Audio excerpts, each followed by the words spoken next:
me. That microphone certainly does work, doesn't it? So there's so much exciting stuff happening with regards to mindfulness and meditation and the whole movement in Nottingham at the moment. So I've just got a few announcements for you of events that are coming up. So there's a double dose of mass meditation coming up, you'll be very pleased to know. On Saturday the 11th of May, Nottingham Mindfulness Group are hosting a mass meditation at Friends Meeting House. The event is free, but you do need to register. This is a mom initiative, and more details can be found at the website www.momworld.org. Then on Sunday the 12th of May, Unlimited Wellbeing are putting on the East Midlands' largest health and wellbeing festival. It's three great shows in one, featuring health and fitness, holistic and body beautiful, with over 200 leading health and wellbeing professionals exhibiting. And then we'll also be there with the Tiger Bow Clinic, where we've got Kat over here.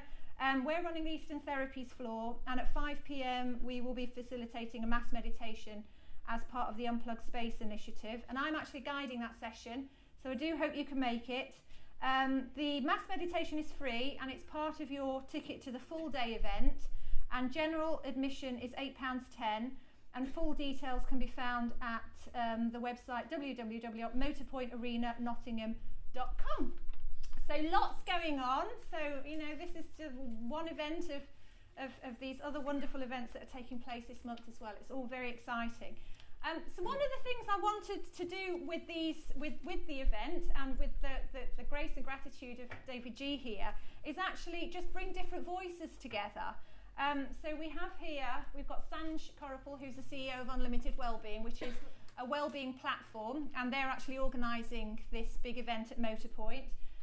We have Dominic Antiglio here, she's an expert sophrologist. You're all going to get to hear about sophrology in a minute.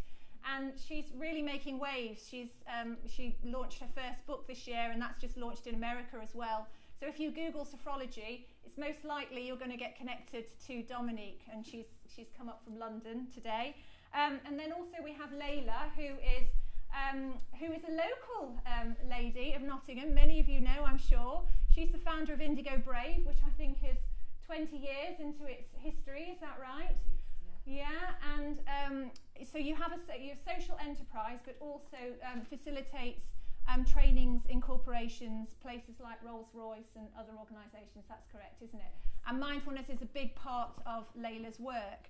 So the idea is just to kind of discuss, you know, how the movement is evolving and where we see it in society. So I just wanted to start with Dominique. Have I got a microphone? Yeah, great. Hello. So Dominique, where does your line for mindfulness fit? How does it vary from sophrology? What's it all about? So sophrology, it's a self-development practice for body and mind. So it's a unique combination of relaxation, breathing, meditation, visualization, and movement. And it's an extremely popular technique on the continent. It's been around for 50 years. We probably in France, Belgium, Switzerland, and Spain, we only discovering mindfulness now. So this has been the way we've been doing it since the 60s, really. That's it. Okay. And so mindfulness, so actually, davidji, mindfulness is being adopted by the mainstream very quickly. We're seeing it, you know, we've got all the wonderful apps and we're seeing lots of movement going on. Does this help or hinder the movement? Helps. Okay. Helps. Yeah. Everything is about attention and intention. So the more attention in the States, mindfulness, people are afraid of meditation because it had all these connotations of cult, but mindfulness is like, oh, so like we don't want any meditation, but please bring mindfulness into our company or into our schools. So it's very hipster, it's very cool, lots of celebrities are meditating. So this is like a real, this is the moment, and I can feel it here as well. Yeah. And then Sanj, so you've launched this wellbeing platform. How is this integrated into that? Where do you see it fitting? Well, good evening, everybody. First of all, in terms of our platform, I mean, how I see the platform is meditation is the base, to use a business term, product of the platform. Simply because without meditation and understanding meditation, nothing else can follow on from that, and it's kind of a concrete platform that you can build upon.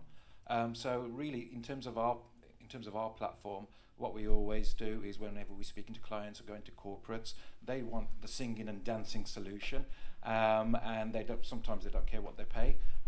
We've got to bring them back down to earth and say, okay, let's go through the basics. And the basics is, first of all, education. Second of all, making sure that we understand the benefits of meditation first. Then let's build on that over a period of time and create a lasting relationship. So that's what we're trying to do at this moment with the platform. Yeah, great, good. And Layla, if you can just add to that in your experience, because you've been working with this whole system for all, before it got trendy and before we had all the celebs and the apps and whatnot. Sure. So what's your experience? It's really interesting to see how mindfulness has really grabbed people's need, and I think it's in the corporate, it's often about stress. So when you work in corporations, they are really quite desperate now for anything that is going to support their workforces to be able to de-stress. So that's a really good way in. We're a social enterprise, so we also work with teenagers, disaffected teenagers, and it's very challenging sometimes to get teenagers to be quiet and still, but they've all heard of mindfulness, and the apps on their phone is really helpful, so they can get in via Headspace or Buddhify or another app. So that's really, really successful. And then in the female, we work with a lot of authentic female leadership programs, so really bringing women to the front of corporates, and that, I think that's a very interesting angle, because they often are bringing the emotional intelligence angle in, which is a different way for the feminine to come into meditation than the masculine sometimes. Yeah, okay. And so in America, this whole movement is very much, it is an industry. You're way ahead of us in many ways, and if we go to New York or LA, there's many facilitators, it's integrated into your culture. So should we be adopting those values? How do we, because it's a spiritual practice, it's truth. So, is that, how do we engage in it as a sort of a professional, professional career, but in the same time, honor the roots? Well, I think this goes back to what you were just saying as well, with this concept of stress. Everyone's got it. Everyone on the planet is experiencing stress.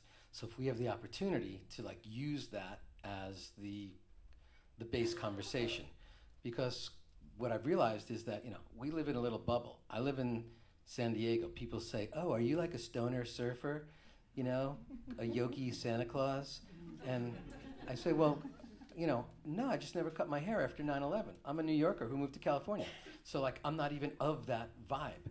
And I think what we start to realize is that those of us in Southern California, we live in a bubble. New York and LA are just bubbles.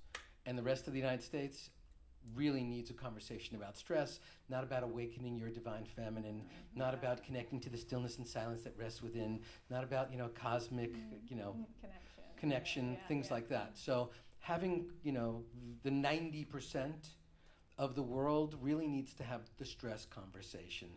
And we know, well, there's something beautiful about it as well, and we can use ancient techniques such as Ayurveda and, the ancient techniques of meditation. But the stress conversation is the one. And no, you shouldn't bend to any, American anything. We change our minds sometimes like that, and suddenly, you don't need to be, absorbing anything that we're doing.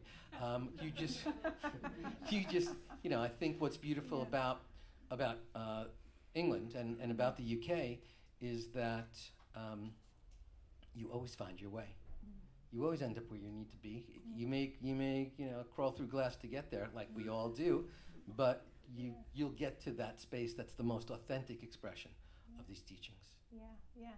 And do we need more teachers? Should we be teaching more teachers? Should we be focusing on that? Is that if you become a teacher, you think, oh my God, everyone's a meditation teacher. You go on YouTube, everyone's a meditation teacher.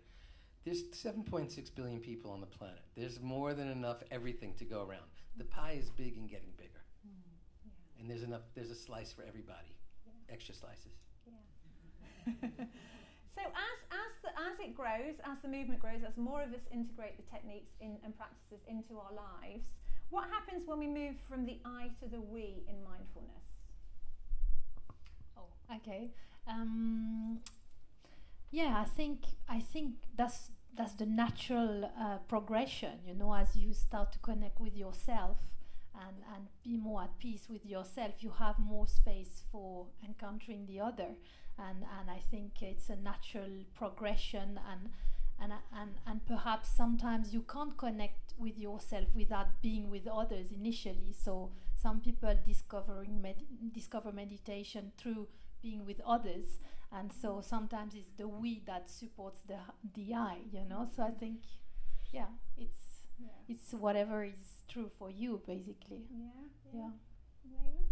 Yeah, I think this is really exciting, because once you may go into a corporation, as we get asked to come in because of employee engagement, or a dysfunctional team, a failing team, so you're dealing with stress and you're dealing with communication issues, and then people start connecting with themselves, and when they're connecting and knowing something of who they really are, by definition that's going to change how they think about what their company's doing and how they think about the workforce inside the company, and then that's even going to stretch further to the we of community and sustainability and the planet. So I think it's a really exciting way of empowering people to consider the sustainability issue and the we community issue, not from a beat yourself up because you don't do enough place, or oh my God, we're all going to die in 20 years, fear. It's not from that place. It's from a very natural progression where connecting with self, like that beautiful meditation that we just did, and your heart is overflowing with love. What are you going to do? You're going to share it. It's going to spill out. That's where it's all going to end up. It's going to end up with we. Yeah, good. And Sandra?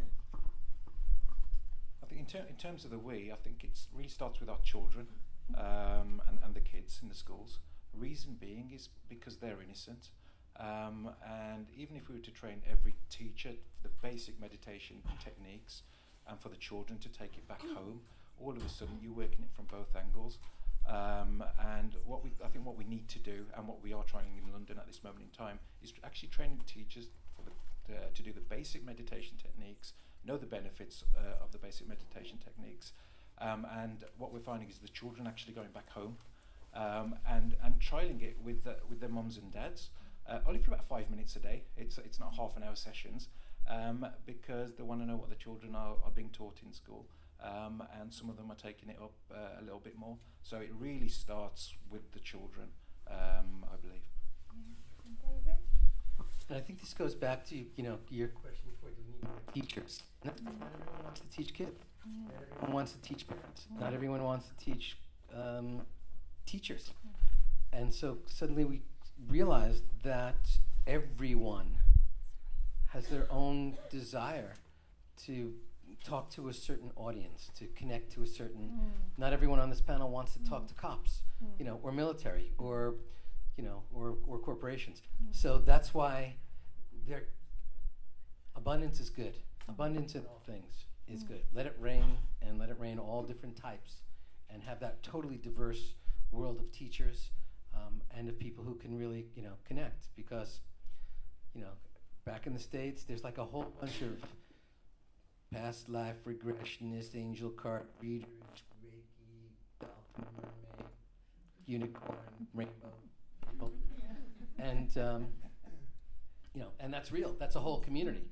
But not everyone wants to get on board that. Not everybody Right. or resonate. Doesn't resonate with Exactly. everyone. Yeah. So people, should get out there and whatever way they can. Yeah. Okay. Great. I wanted to open it up to questions in the audience. Does anyone have a question for our panel? Somebody must have. Yes. Can Great. you explain a little bit more about sophology, please?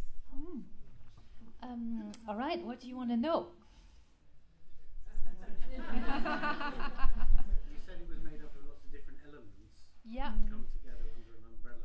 What are the different elements? So the technique was created by a neuropsychiatrist in Spain in the 60s, and he traveled to Eastern countries to discover the essence of meditation, yoga and Zen meditation, like Buddhist meditation and Zen meditation, and he mixed it with his knowledge of psychology, neurology, phenomenology, and he came up with a system of 12 levels which each level has an intention and a specific practice, and it's a guided practice like we did tonight, but just the combination and the different elements you work through is just unique.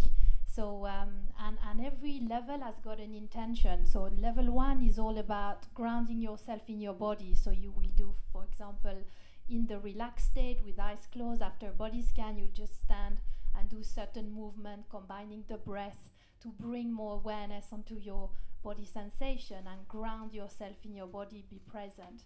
Level 2 is about the mind, so discovering the infinite possibilities of the mind. Level 3 is learning to feel that they are connected, and body and mind can actually work together.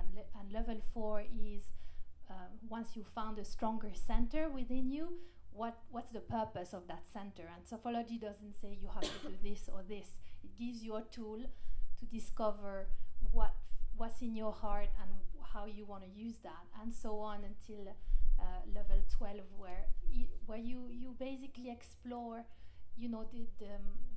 the different aspect of consciousness. Thank you. And davidji, have you had any experience of sophrology?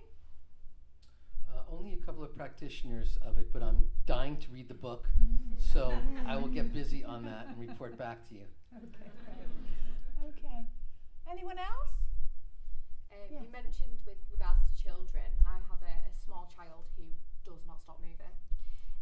They did a bit of meditation when they explored different religions and that side of things, but it is something I've looked into because I think it would definitely benefit him. How do I can just imagine him just talking for 5 minutes non-stop, to be quite honest. How would you advise getting him to actually relax and I think it's chill? Consistency. Doing it through one of the lessons, whether it be RE or something else, once or twice isn't really going to work. So I think even with yourself is start the basics of meditation, start becoming consistent yourself, and then bring your son daughter into the mix as well in very short spurts. So there is consistency there, because until we've got our schools on the same path, we as parents have to do it ourselves. So that's what I would advise. Yes, please. I totally agree with you. Consistency is a big one, but also if he's a mover and he's a talker, why not celebrate that? Because that's a sign of life, and kids need to move and need to express. So sometimes it's perhaps by movement that at some point you will find the stillness within, and so sometimes it's finding how you can help him move more consciously, or express himself more consciously, that he will get to that little space of stillness. First of all, you should teach kids to meditate for as many minutes as they are old. So how old are your kids? 6. Just Right. the one. So all right. So that's a 6-minute meditation, not longer. And the excitement can be on the 7th birthday. They get to add 1 more minute to the practice. But we also teach people to integrate, when you want to create a habit, integrate meditation into the stuff they already do. So meditate for 6 minutes, then sing a song, and then wildly run around the room. And that becomes your ritual. And the whole thing maybe is 10 minutes, but we know at the root of that was a 6-minute meditation. And so now they got to get still. We don't say it's taking a time out, because that has a negative connotation. It's taking a time in. And so that's sort of like a special thing, and you've got to be showing up for it. So you need to be meditate. This will force you to meditate for at least 6 minutes until the next birthday, every single day. Yeah, I totally agree. And we meditate with our children, and our boy has ADHD, so I understand the constant movement thing. But one of the ways he found in was at night. So just sitting with him, going through a simple body scan meditation and tensing muscles and releasing them, and that helped his sleep. And when he clocked that he was getting to sleep easier and having a better night's sleep, he then had more energy and more intention around doing it in the day. And he's now 15 and automatically does his meditation in the mornings. Thank you. Good. Couple more questions? Yes, over there. And you want to? Well, actually, you'd probably be able to ask the question from there. I think. Yeah. Yeah. Can you hear me? Yeah. First of all, I'd like to thank you all, and specifically davidji. This is a bit of a kind of exploratory for myself. I've come across kind of meditation and breathing from kind of a mechanistic perspective, from someone who has a breath hold kind of practice, and they use breathing as a tool. And I integrate that within my practice. And I was keen to kind of see it from a different perspective, which I've seen today. I'm also a Muslim, which means we pray 5 times a day. So there's also a different angle to kind of meditation and things from there. So my question is that in meditation, from the way I've seen it, apart from it being used as a tool, you mentioned, especially Sunita as well, you mentioned that it's been used kind of in a wider context. In the context which I've understood it and used it in the past, and especially I guess from the Muslim roots, I guess, it's kind of almost where you get to that point where you mentioned there's 3 things you can happen. You can feel the silence, you can feel the peace in it, you can have other thoughts coming in, or you can fall asleep. But when you get to that point where you feel the kind of peace in it, the question is it the same, or is it true that that point is something that you're using to seek something else, and you're using that moment to actually search for purpose or introspection or search for clarity, and if so, what is it? Sorry, long question. Good question. No, it's a great question. And, within Islam, there's 2 schools. One says meditation, it's not really appropriate. It goes against everything, against the fundamentalist teachings. And others say anytime you can sit in silence, and repeat prayers honoring Allah, there isn't a more divine meditation that exists. So when I say that, actually, I say it because before the Prophet Muhammad, for example, in Islam, before he became a prophet, he would hide away in a cave, actually, and he would meditate, and he would be known for that, and people would call him a bit of a weirdo for doing that. And in that state, he was searching, and through that searching, he achieved something. But that's where I'm coming from in terms of looking at what he was doing, even in his prayer, as a form of meditation. Right. Well, my philosophy is whatever works. That's number 1. Because I think dogma has chased more people away from meditation than has collected them in it. But when we meditate, we are cultivating our ability to witness. That's not the time for journeying or exploration. We cultivate our ability to witness so that at the end of the practice, when we do open our eyes for the remaining 23 hours of the day, now we have a little greater clarity when we're having that reflection on why am I here, and what's my purpose, and what should I do with that relationship that's struggling, and how should I forgive myself for something that I've been holding against myself. Those are the moments of clarity and interest and perspective that come. So I tell people, even if you're a medium or a clairvoyant or a channeler or whatever, if suddenly something comes to you in meditation, just treat it as a thought and ever so gently drift back to your breath or the mantra, whatever that is, because when you open your eyes, that thing will be 10 times more powerful. I've often said, if prayer is talking to God, meditation is listening. So if you're going to listen to God, then listen to God. Don't suddenly go, I have a better idea. That's why we don't journal in the middle of meditation either, when we have the aha moment or the epiphany. So I say use that special time to really cultivate your ability to witness, and then come back into the world with that instilled inside of you. Then do your discovery and your exploration and your seeking. That's just my perspective. Thank you. Okay. Anyone else? I heard that you were talking about meditation in schools, and I heard recently that they were sending children to meditation instead of isolation. Is that really happening? To be honest, I don't know. I just heard it through media. I've seen it on a Facebook video, I think, in America. One school, but I don't know if it's spread or not. I saw it for this country, but I just wondered if it was really happening, because things come out and they think, oh wow, but then it's not really I don't there. think it's on the syllabus. I mean, all that's taught in schools, as far as I know, I'm not an expert, is whatever's on the syllabus, the teachers will teach. Whatever Yeah, isn't this on the wasn't syllabus. teaching, this was instead of sending the child out to isolation and for being naughty, put them somewhere and yeah. make them, well, not make them, ask them to meditate. I mean, Meditate. I mean, through experience with the trusts that I've been working with, if the guidance isn't given to do that, then they just won't do it. Right. So unfortunately, I think it's a Yeah, great it is. idea. I really do. There needs to be a meditation teacher in each school, though. Yeah. Wouldn't there? Yeah. That's And that's where the education comes in again. Shame. Have you got any ideas there, panel? How would you integrate it, Dominique?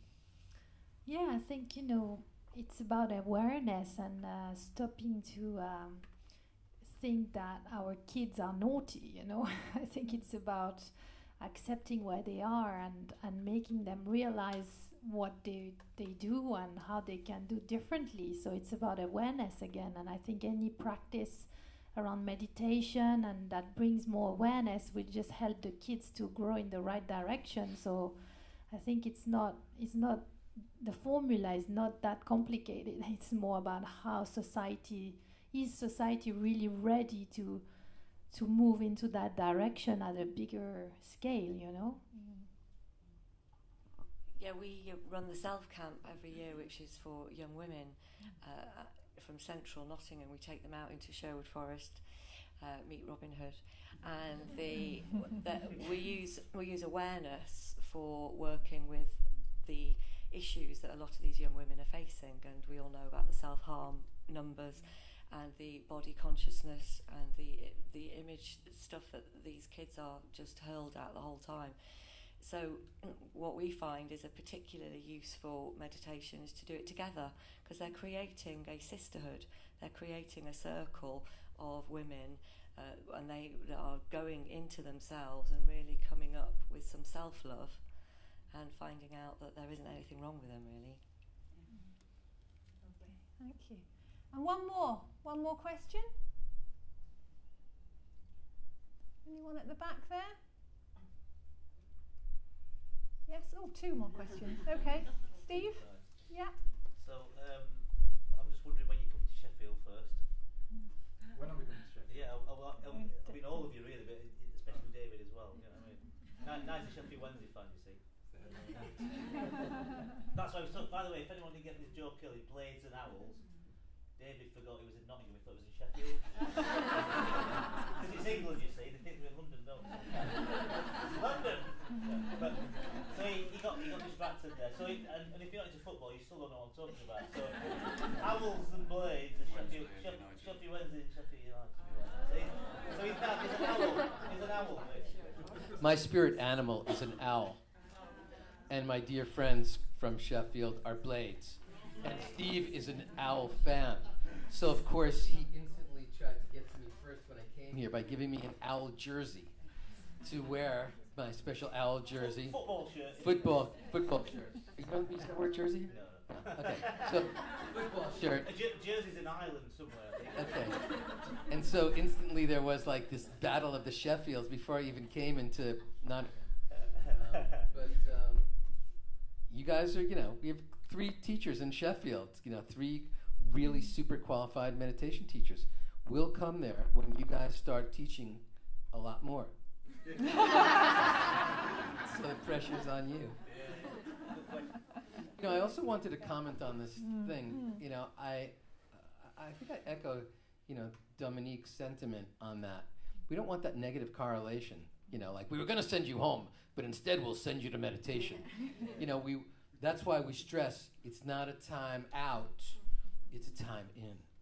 It's so if someone did something wrong, you wouldn't say, oh, you were lighting matches in the gym. Let's give you a reward. You get to meditate. So I think we only want positive connections and correlations to the actual practice. And that could be like a great, a great way for them to say, you know what, you got in trouble, but there's like a beautiful thing that we could teach you instead of like scolding you into meditation. No, I don't think it was a scolding. I think it just came across that way. Yeah. It was the sort of thing to put. Isolation is where they put them in a room and they have to work or write. detention. I know So all in that, the right. UK, Right, detention. so Well, detention's I bad actually in our did- world. And then it's Yeah, that. yeah. The workroom upstairs, if she scribed her name into the desk. Yeah. Years ago, it's still there. So it's the alternative approach to detention. That's what is being trialled at this one school. We So thought, that's the I idea. thought it was in England, but he says It's a really good idea, but I think David's got a good point there, because Yeah. if you then get sent out to get the meditation, even though you're kind of benefiting, it's got that connotation that Yeah, it being probably sent to the would have, and then when you're older, you're going to meditation. You start meditating, and you're going to be like Pavlovian response and be like, I don't want to Yeah. meditate. That's go the opposite way in every school. Yeah, all go to meditation. They'll meet davidji and be like, Wow. Thank you. And then just finally, yes, yeah. When you said about davidji, this is a question for you. When you said about the first half an hour of the day sets the trajectory, I've done yoga for a long time, and I was always told to do the yoga before I did the meditation. Who told you that? A yoga teacher? Yeah, my yoga. Started doing it the other way round, and that works for me better. I was wondering if you do yoga, what? I'm a certified, I'm a 200-hour RYT, and if anybody here a certified yoga teacher? So as a certified yoga teacher, maybe you had 2 to 3 hours of meditation training as part of your teacher training. So yoga teachers are not taught to incorporate meditation. They're taught to teach Shavasana at the end, a 5-minute integration practice. So we know if we can start our day in stillness and silence, then it will follow us into our yoga practice. It'll follow us into everything. If we start our day with asana or activity and movement around, and then, go into meditation, we've sort of like missed that window. This is the study is in a book called Broadcasting Happiness. It's by Michelle Gielan, and she's the wife of Sean Achor. Anybody ever hear Sean Achor? He's like the happiness guy, happiness guru, Harvard Divinity student turned happiness guru. He wrote the book Before Happiness, After Happiness, Between Happiness, it's the Planet of the Apes titles, After Happiness, so Beyond Happiness. But this study in Broadcasting Happiness takes like 5,000 people and then exposes them to positive imagery for the first 30 minutes and then asks them 12 hours later, so how was your day? And negative imagery for the first 30 minutes, and then 12 hours later says, how was your day? And so we now know it's scientifically proven. You're carrying that seed with you. Now, yoga, of course, what a great way to start the day. That's great. But I think every yoga teacher is going to say start with yoga. And probably every meditation teacher is going to say start with meditation. Well, on both of them, and I would say start with meditation and then flow into your yoga practice. That's been my experience of having tried both.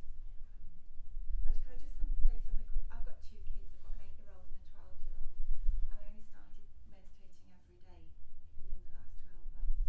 And my 12-year-old said to me within the last 2 months, would I show him what I was doing because I was much nicer? So I think and sometimes, very occasionally, my 8-year-old will come and sit like next to me on the mat thing when I'm doing it. And I think that my experience has been that they'll copy if it looks like it's going well, and I'm much nicer to them probably. So that's been my experience with my kids. I can't think of the school. No, it's great. That's great. Oh, yes.